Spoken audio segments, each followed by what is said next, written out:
this is Allison. I'm here with Rider Magazine, and we just spent the day riding the new Kawasaki Z500 in San Diego, in and around San Diego. The Z500 is an upgrade over the previous Z400 model, so this one has a bigger engine that was actually taken from the Kawasaki Eliminator, which we reviewed last year, and it has some freshened styling and a few other small upgrades. The engine in the new Z500 is the same engine that was in the Z400, except for this one has a little bit longer stroke. So that adds 51 cubic centimeters of displacement to that. So this one is now a 451cc parallel twin. The new engine also has an increase in torque compared to the 399cc that was in the Z400, and that extra torque comes in sooner in the rev range at lower RPM, which was really nice when we were out in San Diego in the middle of the city riding around. It was a big benefit and really helped us out here. The Z500's chassis is pretty much the same as it was on the Z400. It has a steel trellis frame. It has telescopic front fork and a rear shock with preload adjustment.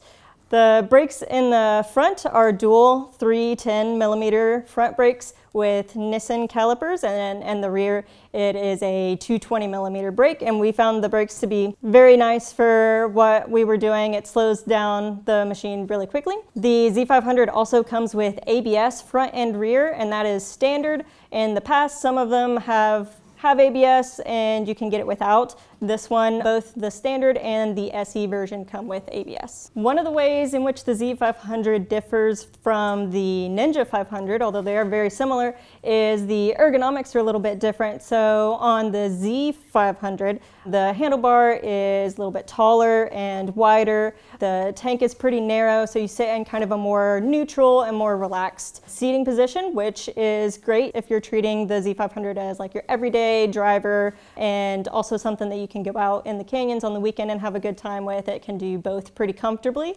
The seat height on the Z500 is 30.9 inches, and even though I'm only 5'1", the seat was high enough that I was tiptoeing a little bit, but the machines are so lightweight that they're pretty easy to maneuver, even with that taller for me seat height. So I never felt like it was too heavy or weighing me down or anything. I think the standard version is 366 pounds, and then the SE version is a little bit more with some extra accessories, and it comes in closer to 370 pounds. Aside from the upgraded engine, another big upgrade on the Z500 compared to the Z400 is it has freshened styling, some updated styling cues and stuff.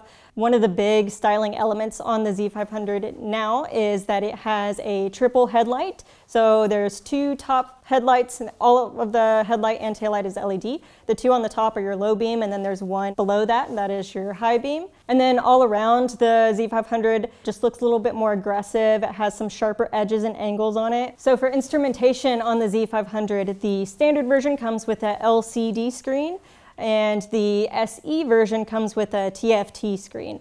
So the SE has a little bit of an upgrade on your display as well. Both the LCD and the TFT, whichever one you get, they will both connect to Rideology, the app, which is Kawasaki's app. And through the app, then you can get vehicle information, you can find like a maintenance log, and you can also track your rides. So that's pretty handy that even the standard version has the ability to connect with your smartphone with the app. Another neat thing on the display for the Z500 is it has an economic riding indicator, and what that means is it'll flash on the screen when you are riding the most efficiently for fuel. So that is another thing that's really handy if you're using this as your daily ride or commuting with it. Then you can make sure that you are saving on fuel by checking to make sure that the economic riding indicator is coming on. The Kawasaki Z500 comes in a standard version and an SE version. The SE has a few extras. Aside from the TFT display, which I mentioned earlier, it also has other accessories that are also available as options on the standard. So those include, there's a dark tint fly screen, there's some more bodywork underneath, there are frame sliders, there's also a USB-C charging port. So that's handy if you want to be able to charge your phone while you're riding. The SE also has a cowl over the passenger seat, and it has knee grips and a tank pad too. The Kawasaki Z500 Standard comes in a lime green color, and that is available for $5,599.